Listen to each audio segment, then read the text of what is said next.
Bună dimineața, doamna președinte de ședință, stimați colegi.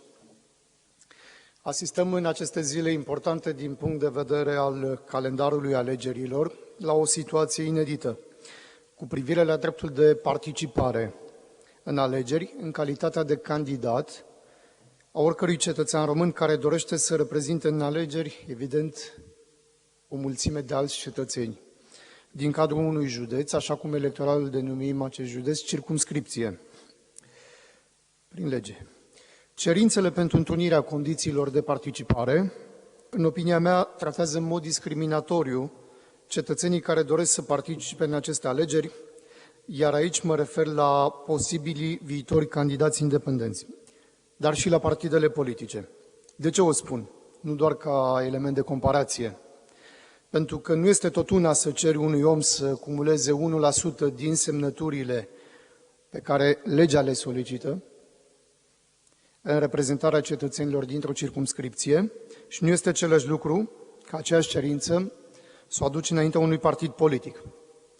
În diaspora, lucrurile stau cu mult mai rău. Acolo unde statul român, prin instituțiile sale, Ministerul Afacerilor Externe cu toată infrastructura și Autoritatea Electorală Permanentă, au dat greș.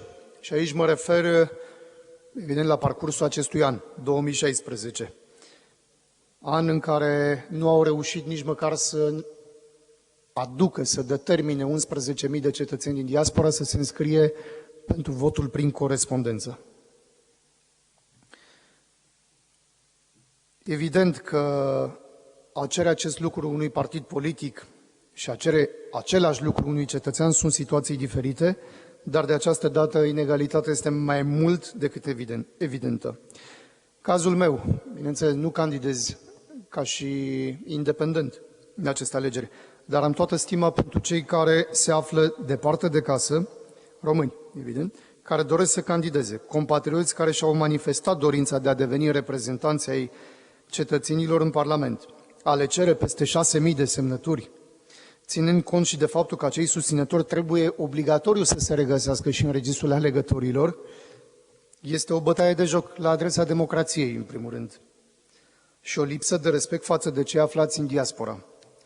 Și din acest motiv, acum un an, nu am votat această lege 208 în vara anului trecut și din acest punct de vedere, nu doar datorită faptului că nu s-a aprobat atunci amendamentul în această sală cu privire la dublarea numărului de reprezentanți ai diasporei. Nu am votat această lege din mai multe motive. Două dintre acestea vi le-am spus mai devreme.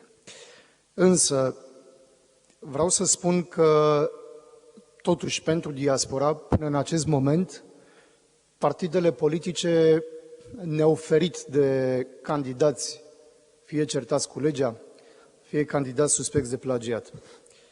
Însă vom vedea ce își mai propun partidele politice, unele dintre ele, de această dată. Ce candidați ne vor aduce înainte și nouă și cetățenilor din diaspora, în principal. Pe măsura probabilă a tupeului, pentru că ne așteptăm la surprize neplăcute și la dispreț față de cetățenii din diaspora. Și știu de ce spun acest lucru. În asentiment cu românii care vor reuși totuși să candideze, independenți din partea românilor din diaspora, transmit toată stima și toată aprecierea pentru efortul și curajul de care dau dovadă. Însă ceea ce le pot promite că atunci când voi candida, partidul politic care mă va desemna candidat, sper să înțeleagă că va trebui să fim foarte atenți în secțiile de votare, acolo unde acei oameni care vor candida independenți nu vor avea reprezentanți. Mi-aș dori ca atât eu cât și partidul din partea căruia voi candida, să fim garantul integrității acelor voturi, iar acești oameni care au atâta curaj să aibă sentimentul datoriei noastre depline și un respect mai mult decât evident față de principiile democratice care ar trebui să ne ghideze pe toți în această bătălie politică.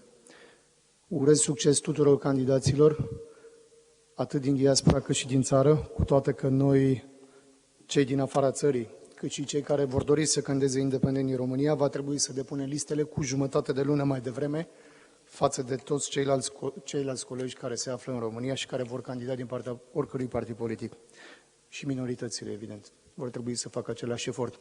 Așadar, legea este discriminatorie și eu cred că este cazul să o modificăm, pentru că a avea legi sănătoase și instituții care funcționează în România demonstrează că statul nostru, sau ar trebui să demonstreze că statul nostru își respectă atât cetățenii cât și imaginea pe care trebuie să o aibă în exterior.